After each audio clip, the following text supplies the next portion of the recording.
I'd like to know what would happen to me if I were caught by city security standing over two people who were duct taped and lying on the ground, lying face to face.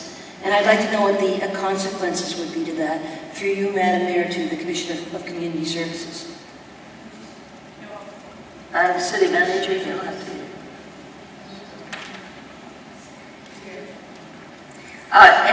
We're asking if duct taping or whatever it's called, tasing, etc., is acceptable. According to the policy of the city, it is not acceptable. Okay? Anyone.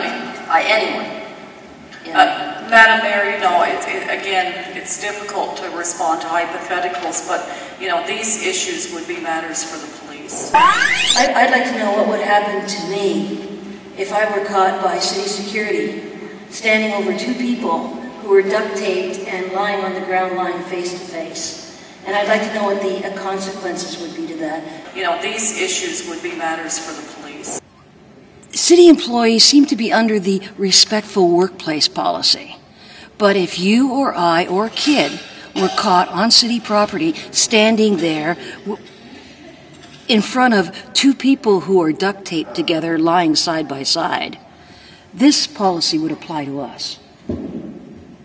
And I guess staff go under the respectful workplace policy, but certainly if I were engaged in that kind of conduct, the violence, vandalism, and bullying policy would apply. And I would be, at the minimum, be given 30 days. And I'm just wondering why this policy wasn't used instead of the respectful workplace policy. Because specifically here, you investigated and there was apparently a stern warning, letter of reprimand, whereas what tends to happen with citizens, and again, I do the research, right? Citizens, right away, there is no option 1 that I can see. We get straight to option 2, and we get banned for 30 days. And that's for things like loitering and skateboarding.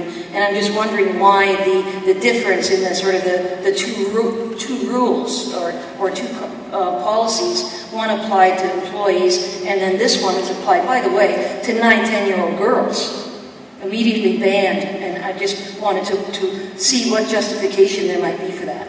Here's the reality. You take a look at that, and the number of youth that are banned for 30 days for skateboarding, for loitering, and even arrested. That's how these people deal with youth and minors. As young as 9 are banned immediately without parents being notified. Right here in the Mississauga Civic Center. And they're not just banned from this one place, they are banned from 3 facilities at once. The Civic Center, the Living Arts Center, and Central Library. But do these guys tell you that? No! In the meantime, you get city employees engaging in spankings, king fests, duct taping people up, putting them in a truck, and sending them through the wash bay. What happens? Freaking letter of reprimand. So, city staff, number 1, they have this gentle, respectful workplace policy. You get a stern warning. You get a letter of reprimand. Life goes on. In the meantime, you get youth and minors. What happens? They don't have advocates. They don't have a union to talk about them. There's also, the city of Mississauga has something like 3 different stages to protect employees' rights. What does a kid have? A kid who's caught? Immediate banning? That's it. There's nothing else. Next question. Hello, Catherine Paradis, Radio-Canada.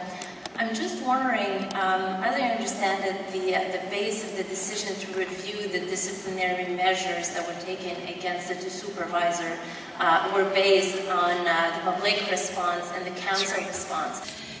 You want to know the root of youth violence? It is hypocrisy like this. It is hypocrisy and evil like this because the kids I talk to say, fuck the system. That's what's happening all the time. The government, I'm sick of those on top. In the slums, there's always liquor stores and pawn shops. Wholesome Matrix shit,